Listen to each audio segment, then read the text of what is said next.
Olá, estudante, tudo bem? Eu sou o Bruno Castro, eu sou biomédico e hoje eu vou apresentar para vocês esta aula sobre o DNA e o RNA.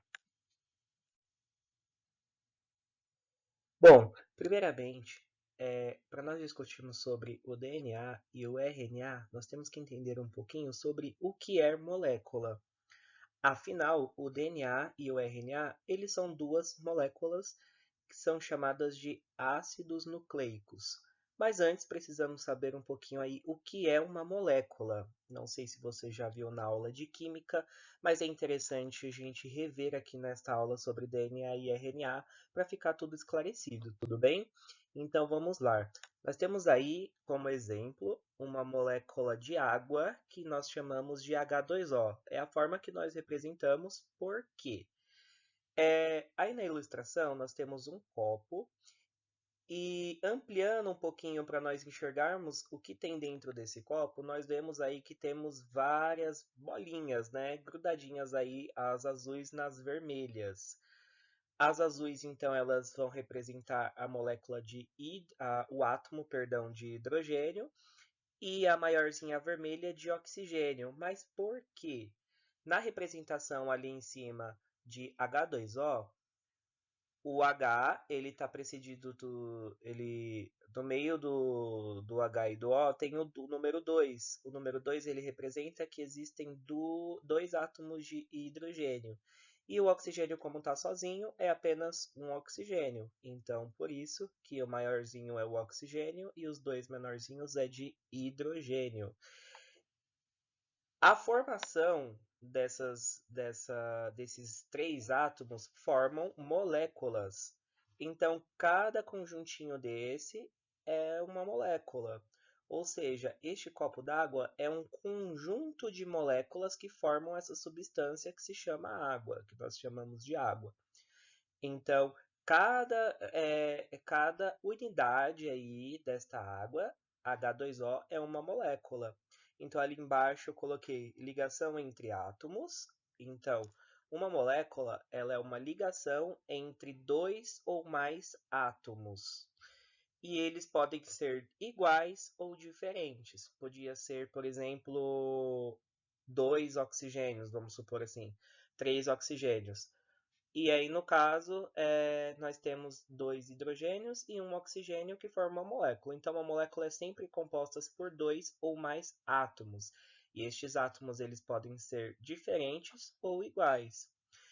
Então, aí no Tome Nota, é interessante a gente frisar isso, que átomo e molécula são distintos, visto que molécula é o agrupamento, né, a ligação entre dois ou mais átomos.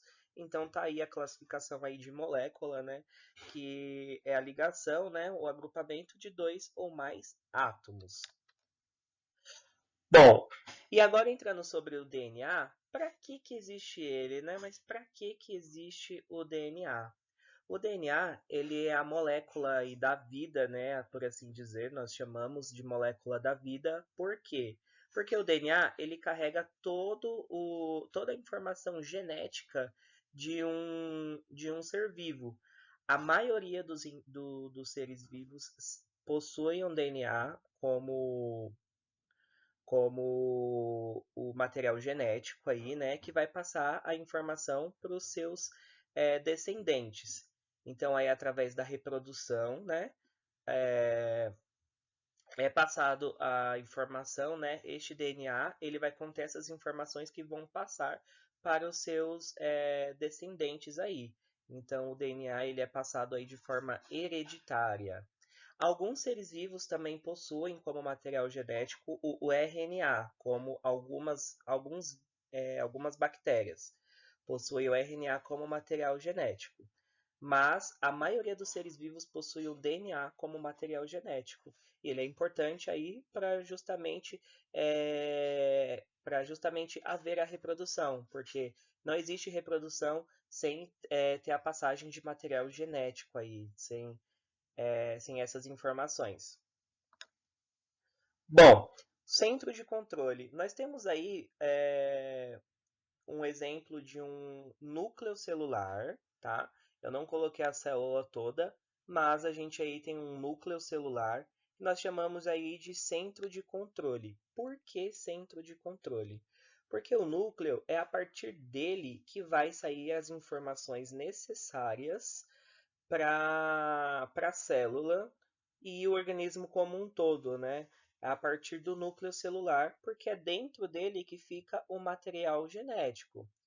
Então, aí nós temos a cromatina, né, que é o DNA condensado. Nós temos os cromossomos aí, né? O núcleo, é o nucleolo, né? Que nós chamamos de nucleolo. Temos a carioteca. A carioteca é a membrana que envolve esse núcleo, ou seja, é a partir desta membrana que ela vai separar esse núcleo do restante da célula. E temos aí também os poros nucleares que vão auxiliar aí na comunicação do núcleo celular com o restante da célula, tá bom? Mas o principal de vocês é lembrarem dessa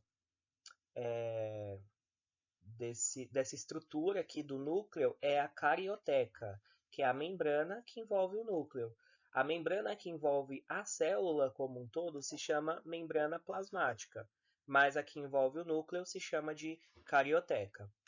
Bom, então aí, diferente das células procariontes, as células eucariontes possuem o seu núcleo compartimentado aí através de uma membrana.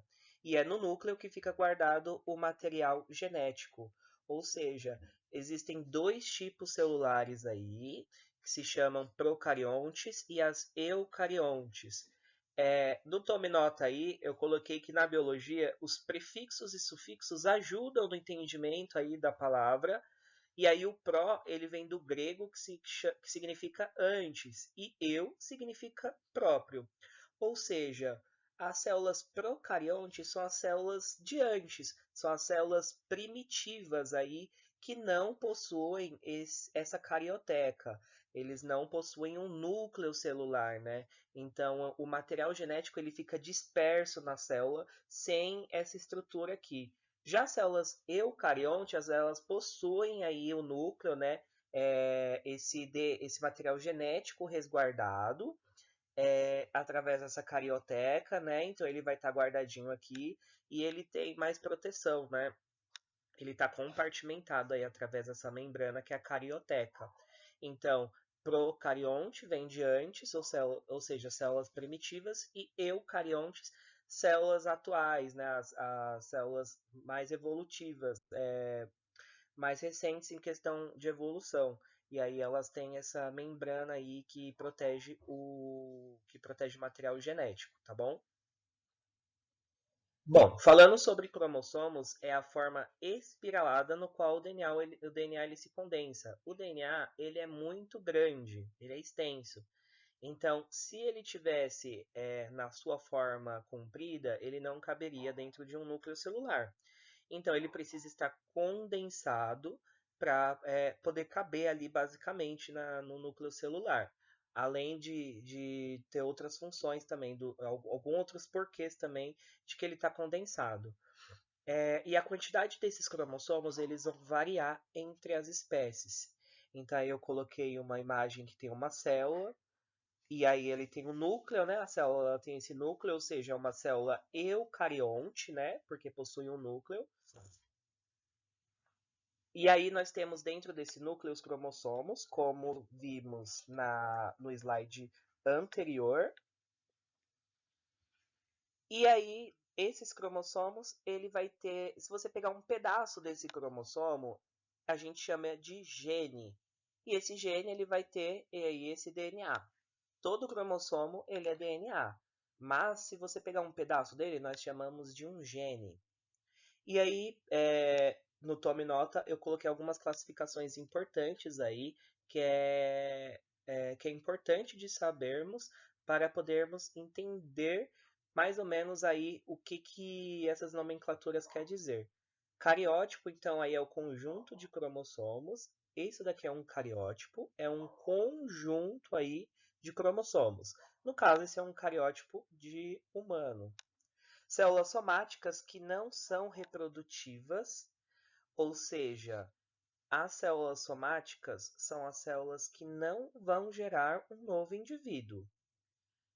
Diploides, que células 2N, né, pares de cromossomos homólogos, e temos células haploides, que são células 1N, que não há pares. Basicamente, então, as células diploide, elas vão ser as células somáticas, basicamente.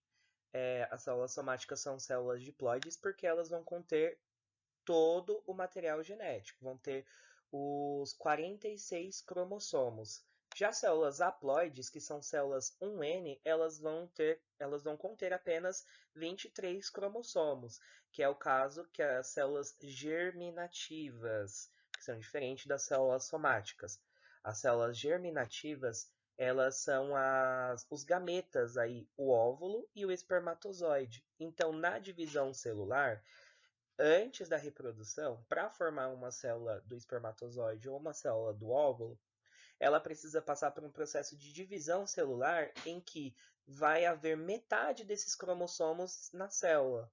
Porque um cromossomo é um par, cada cromossomo é um par. O par 1, um par 2, o par 3, cada bracinho desse é um par. E aí eles formam pares. Já nas células haploides, que são células 1N, eles precisam ter a metade desses cromossomos, porque vai ser passada a metade da informação genética da mãe e a metade do pai. Então, tem que ter 23 cromossomos no óvulo e 23 cromossomos no espermatozoide para dar 46 aí.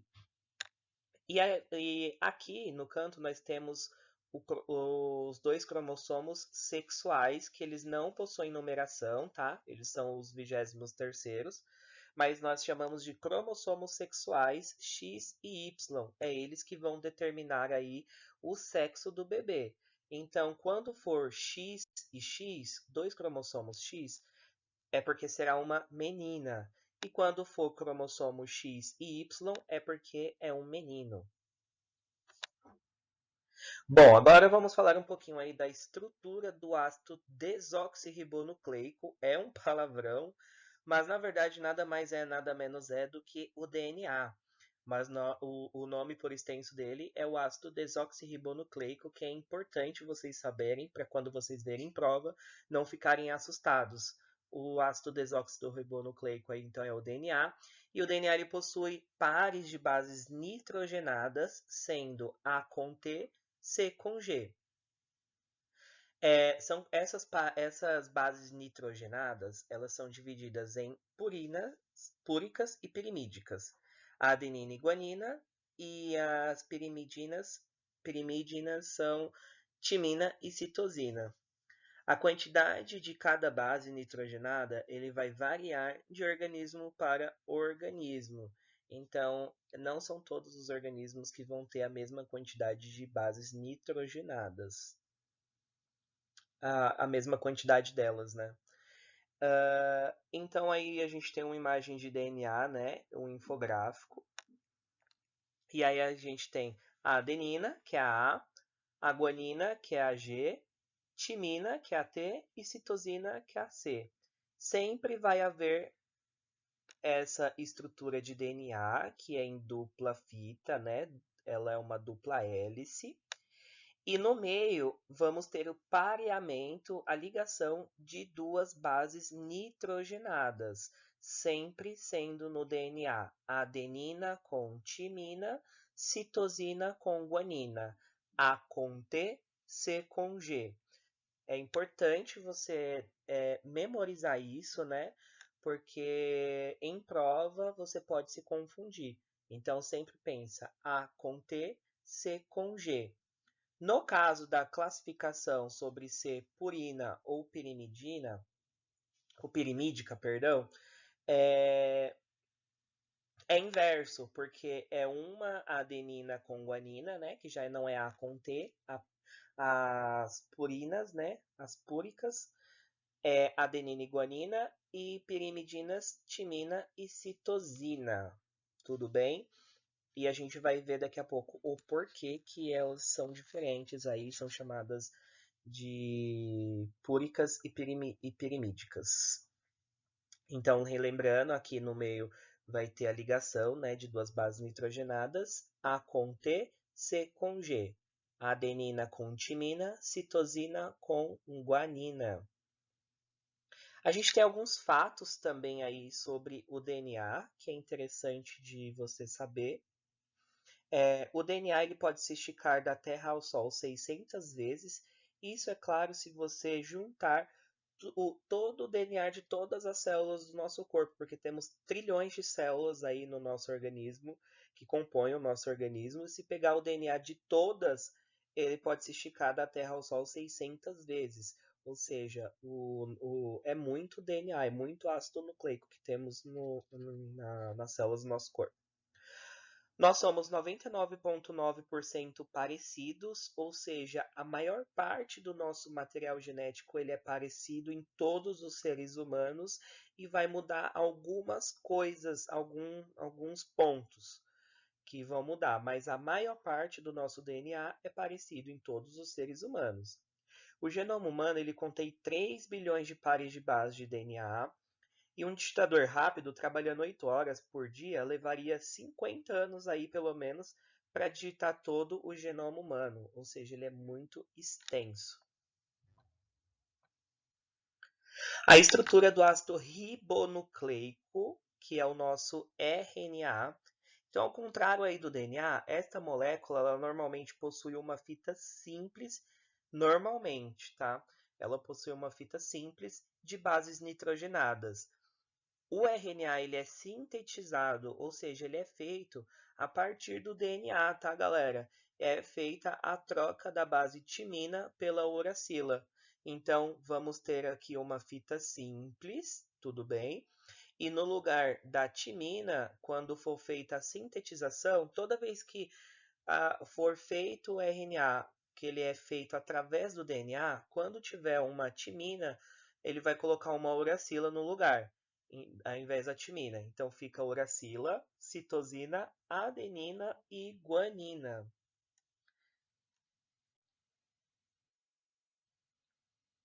Agora explicando a estrutura básica aí dos ácidos nucleicos, que vai servir tanto para o DNA quanto para o RNA, a gente vai ter aí um grupo fosfato, né, que é a base de fósforo.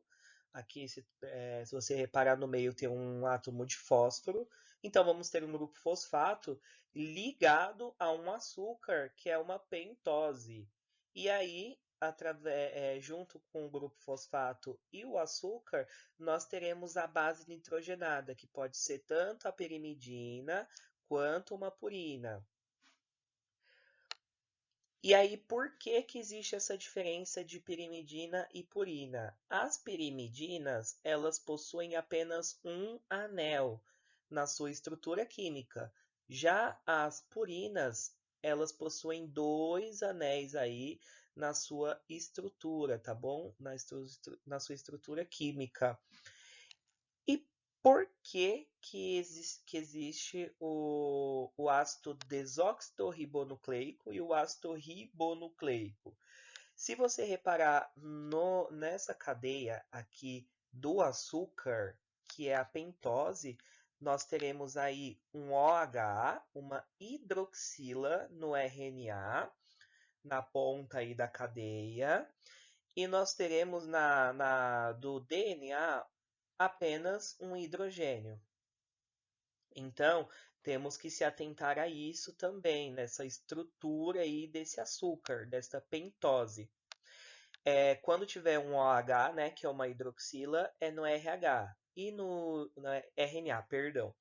E o DNA ele vai haver apenas um hidrogênio, por isso que se chama desoxirribonucleico, porque tem uma retirada aí do nosso oxigênio. O DNA ele não tem esse oxigênio, por isso que é desox. E aí vem também a importância, como eu falei na biologia, isso é química também, na maioria das ciências, de você se atentar também nesses prefixos e sufixos, né? No caso é um prefixo desox, dá uma sensação que destituiu, né? Tirou o oxigênio aí da molécula. Então, quando tiver o OH, você já sabe que é RNA. E quando tiver só um hidrogênio, que é o desox, é porque tirou o oxigênio, então é um DNA. E aí também temos aí uma explicaçãozinha sobre a composição, né, desses ácidos nucleicos, que chamamos de nucleotídeo. Então, esse agrupamento do grupo fosfato, a pentose, que é o açúcar, e a base nitrogenada. Esses três aí formam um nucleotídeo. Já um nucleosídeo, ele vai ser formado apenas aí pela base nitrogenada e pela pentose, que é o açúcar, que pode ser tanto aí o desoxirribonucleico como o ribonucleico, que são dois tipos de açúcares, a pentose. E aí no tome nota temos aí a pentose, que é um tipo de açúcar, né, constituído por 5 carbonos, que possui função estrutural aí. Então a pentose, porque de pentose, vem de penta, que é 5. Então tem 5 aí carbonos aí na sua composição estrutural. Aí as quantidades, a soma do número de resíduos de purina é igual à soma de pirimidinas. Então, a guanina mais adenina é igual a citosina mais timina. Diferentes tecidos. Amostras de DNA de qualquer tecido de um organismo, ele possui a mesma composição de bases. Então, se você pegar uma amostra de uma célula de um olho, por exemplo, de uma pele, do esôfago, do fígado, por exemplo, e você for fazer aí a quantificação, né, você vai perceber aí que o DNA independente do tecido celular, do tecido aí do organismo, ele vai possuir a mesma composição de bases nitrogenadas. Falando um pouquinho também sobre a estrutura aí do nosso DNA, existe uma coisa chamada de desnaturação e a renaturação. O que é a desnaturação? A desnaturação, ela vai ser o desdobramento aí da conformação aí estrutural da molécula. Então, normalmente o DNA ele vai se apresentar dessa forma de dupla hélice, com as bases nitrogenadas ligadas uma na outra. Quando há uma elevação da temperatura, essa dupla fita vai se soltando, porque vai quebrando aí a conformação dessa molécula, as forças aqui que fazem com que essas fitas fiquem juntas são quebradas, e aí ela se solta, ela perde a sua conformação estrutural. Mas com a diminuição da temperatura, essa molécula ela pode voltar à sua conformação normal, tudo bem? Então ela volta aí a fazer a ligação, as bases nitrogenadas aí, a fita ela se entrelaçar uma na outra e ocorrer a renaturação aí da molécula. É importante saber que entre adenina e timina, que são A com T, C com G, existem as forças que seguram elas, né, que fazem com que elas fiquem ligadas, e uma delas se chama pontes de hidrogênio. Então, a adenina e a timina, elas formam duas pontes de hidrogênio para permanecerem unidas ali dentro dessa molécula de DNA. Já a guanina com citosina, elas vão formar três ligações de pontes de hidrogênio para permanecerem juntas. E aí, nessa terceira imagem aí, então vamos ver aí que entre uma base nitrogenada e outra, nós vamos ter as pontes de hidrogênio aí que vão estar ligando essas bases nitrogenadas para poder a molécula ter a sua conformação estrutural e elas ficarem ligadas. Com o aquecimento, há o rompimento aí dessas pontes de hidrogênio e as fitas se soltam. E com o resfriamento aí, elas voltam à sua conformação estrutural. Tudo bem? Não esqueçam que é A com T, C com G. Como que eu vou lembrar? Eu tinha uma professora de biologia que ela se chamava Aline. E ela falava assim: que a Aline, né? A com T, né? A de Aline e T de Tiago, porque era o marido dela. Então ela falava que a Aline e o Tiago ficam juntos. Aline, Aline, Aline gostosa, Aline gata, é a com G, que é a adenina e guanina, que ela é pura. Então, Aline gata, pura. Tiago, chato, primeiro de pirimidina. Então, Aline e Tiago juntos, tudo bem? E aí fica o C com G. E aí, quando for saber se é pirimidina ou se é purina, aí você fala assim: Aline, Aline gata, pura. Tiago chato, primeiro, de pirimidina. E aí temos um mapa mental aí para falar, para desenhar tudo isso, para desenhar tudo isso aí de uma forma mais clara. Então nós vamos ter o ácidos nucleicos aí, que eles constituem o material genético dos seres vivos, tá? São macromoléculas compostas por nucleotídeos aí, que é essa formação de um grupo fosfato, uma pentose e uma base nitrogenada. Então temos o DNA, ácido desoxirribonucleico, né? E temos aí o RNA, que é o ácido ribonucleico. E aí, basicamente, aí, vão ser formados aí por... O DNA vai ser formado por adenina, citosina, guanina e timina, A com T, C com G. E o RNA, que vai ser uma fita simples aí, né, que vai conter a uracila no lugar da timina.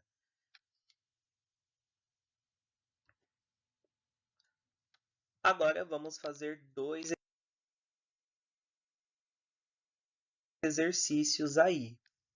Esse exercício, inclusive, caiu no meu Enem, quando eu fui fazer Enem em 2017, e ele é basicamente interpretação de texto. Por incrível que pareça, o Enem ele tem questões que são classificadas como fáceis, médio e difíceis. Essa questão aqui, ela vai mais de interpretação de texto do que de conhecimento, mas se você tiver o conhecimento, ajuda muito. E às vezes você pode estar cansado e você pode não prestar tanta atenção aí no texto. Mas vamos lá.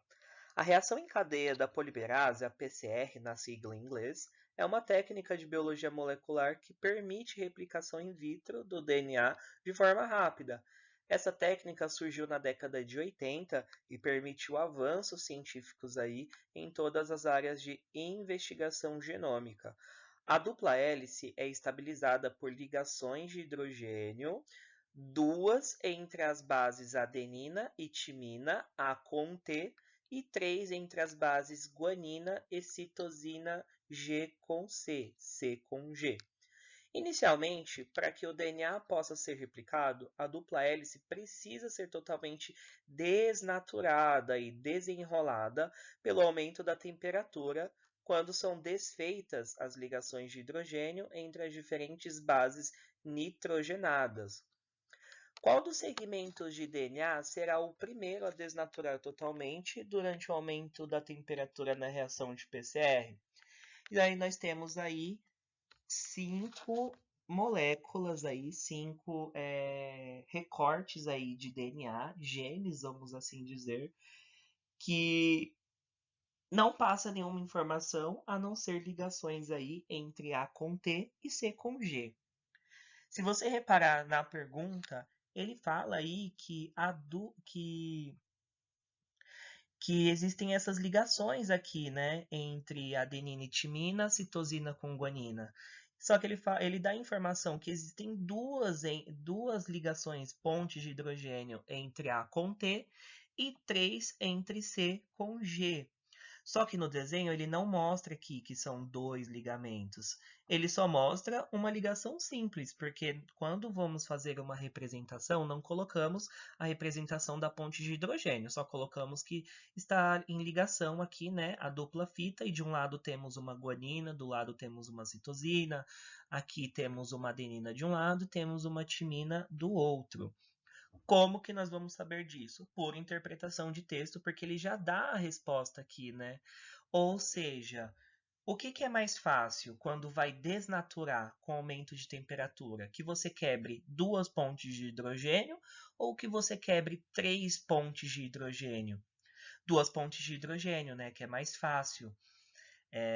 Três pontes de hidrogênio, ele vai estar um pouco mais forte, então você vai precisar de aumentar mais a temperatura para quebrar, para desnaturar aquela molécula, para eles poderem, para as ligações, as pontes de hidrogênio poderem serem desfeitas.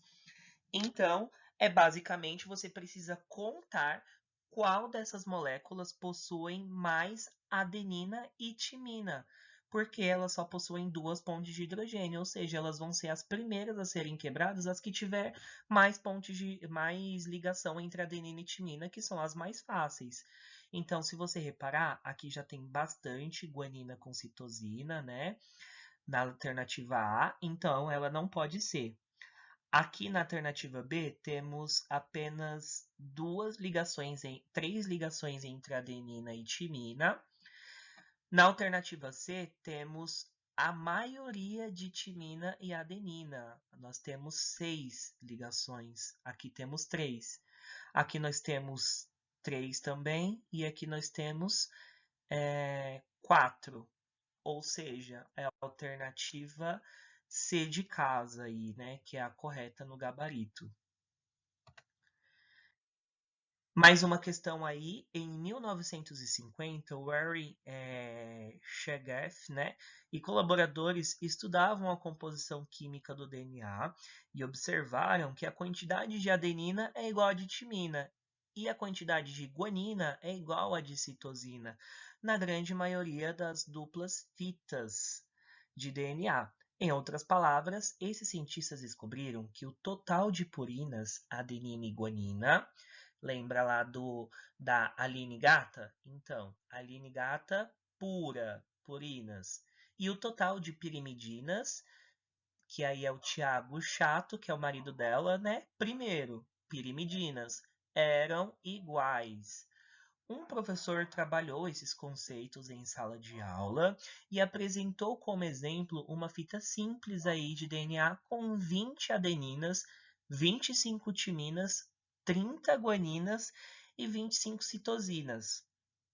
E aí vem a pergunta aí, qual a quantidade de cada um dos nucleotídeos quando considerada a dupla fita de DNA formada pela simples fita exemplificadora, pelo professor, exemplificada, perdão, aí pelo professor. É um pouquinho complicada essa, você precisa parar para pensar um pouco que ele está pedindo um nucleotídeo.